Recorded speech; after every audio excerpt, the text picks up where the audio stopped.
Bitcoin pourrait créer un énorme bull trap ce week-end, je t'explique. Mais avant de commencer cette vidéo, n'oublie pas de t'abonner, de mettre un petit like, ça me ferait super plaisir. Si tu le souhaites, mets-moi dans les commentaires le nom de l'actif de ton choix que tu aimerais que j'analyse pour une prochaine vidéo. Tu peux aussi rejoindre ma communauté en rejoignant le lien Discord qui se situera en description ainsi qu'en commentaire. Et tu pourras venir partager avec moi et d'autres traders investisseurs, ainsi que retrouver énormément de ressources pour t'aider dans ton trading et même t'améliorer si possible. Allez, c'est parti. Alors, si vous avez suivi les précédentes vidéos sur Bitcoin, vous êtes donc sans savoir que nous avons eu l'expiration des options donc ce jeudi, étant donné qu'aujourd'hui nous sommes fériés aux US pour le marché boursier. Et cette clôture s'est faite à 62,18 $, donc rendant l'exercice des options, surtout du plus gros open interest de call ici, possible. Qu'est-ce que ça signifie si l'ETF Bitcoin reste à ce prix? Si on reste à 62 $ par exemple, donc lundi, dès l'ouverture du marché, les acheteurs de call pourront exercer leur droit d'achat de EBIT à 61 $. Donc ça signifie que les vendeurs de call vont devoir acheter du EBIT pour pouvoir le livrer en fait à l'acheteur du call. Donc l'acheteur du call, lui, aura exercé son droit d'achat. Donc il va pouvoir acheter du EBIT à 61 $ même si on est là coté à 62 $. Donc ça signifie que cet acheteur part déjà avec du EBIT en gain. Un gain de 1 $ par action. Sauf que, étant donné qu'on est sur l'ETF Bitcoin, eh ben, le Bitcoin, lui, ne ferme pas le week-end. Il continue de coter. Et on risque d'avoir un énorme piège haussier, donc un énorme bull trap sur Bitcoin, puisque déjà cette clôture tout de même au-dessus des 61 $ sur EBIT me surprend un petit peu, dans le sens où il y avait un énorme avantage pour Wall Street de venir clôturer entre les 58,5 et 61 pour engranger un maximum de prime, enfin de prime, et pour gagner un maximum du coup d'argent. Cette clôture me surprend un petit peu. Et du coup, je ne serais pas surpris que Wall Street active, on va dire, le mode bull trap. C'est-à-dire que là, actuellement, on a un Bitcoin qui se met à chuter. Et je pense qu'il est fort probable, du coup, qu'on continue de chuter jusqu'à lundi.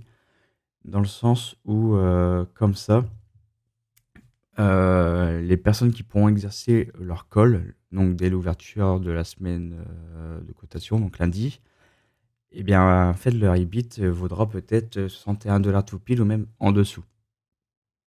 Ça signifie quoi? Ça signifie que eux qui avaient le droit de base à exercer leur droit d'achat du EBIT à 61 $, si lundi ils se retrouvent dès le pre-market, dès l'ouverture à 60 $ par exemple, eh ben, en fait, ça va plus valoir le coup pour eux de l'exercer. Du coup, ce qui va se passer, c'est que ces acheteurs ne vont pas exercer leur droit d'achat. Et ça sera un petit sauvetage, je pense, de Wall Street pour essayer d'éviter de perdre trop d'argent sur EBIT. Donc c'est un scénario qui risque d'être très fort probable, étant donné qu'on a eu quand même cette hausse et qu'on n'avait pas su repartir à la baisse pour laisser les calls expirer du coup out the money. Et actuellement, du coup, on est quand même sur un scénario où on est sur une correction de ce mouvement de jeudi et vendredi. De jeudi, pardon. Vendredi, c'est aujourd'hui et on est férié. Donc, comme on peut le constater, donc, on est venu à la hausse. On est venu chercher déjà une première zone de liquidité ici. On est cherché une deuxième zone de liquidité. Ce qui est intéressant, c'est qu'on ne soit pas venu taguer cette résistance non plus. Donc, avec cet ultime high ici. Donc il y a eu une petite prise de liquidité, donc ces niveaux font foi aussi de résistance. Ce qui fait que on observe souvent les prix osciller autour ou les travailler ou même se stopper net. On est revenu non plus sur cette zone, donc en guise de support, retravailler la résistance, on navigue dedans, puis on rechute. Donc actuellement, ce qu'on peut essayer de voir, donc Je pense même qu'on est probablement peut-être sur un petit top en diamant ici. Donc, tac. Un peu sur ce genre de top où justement on est en diamant. Je pense qu'au vu du price action, on n'est pas beaucoup de volume. Bah, forcément, vu que c'est férié, on ne doit pas avoir beaucoup de participants sur le marché. Les algos doivent tourner à fond. Et voilà, cette cassure en fait, du diamant se fait bah, très timidement. Et on a une belle structure qui se montre. Et derrière, bah, on a tout simplement on va dire un peu une mort lente, une sortie très lente où ça bouge très peu. Donc, on a cette structure-là en guise de top, mais pour moi, elle n'est pas vraiment beaucoup fiable. Donc, si jamais les acheteurs se montrent derrière, ça serait pas étonnant vu que cette structure, personne ne risque de la défendre.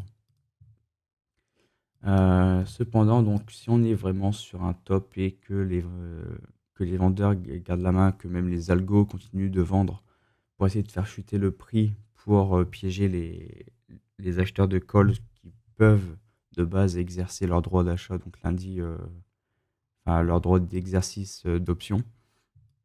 On risque de les piéger, donc je ne serais pas surpris qu'on continue de baisser.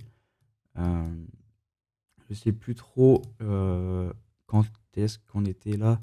On était sur les 60 $ sur cette chute, donc on était ici. Voilà. Je ne serais pas du tout surpris qu'on revienne. Voilà, on est même en plein sur le first stop du gros mouvement donc sur Bitcoin.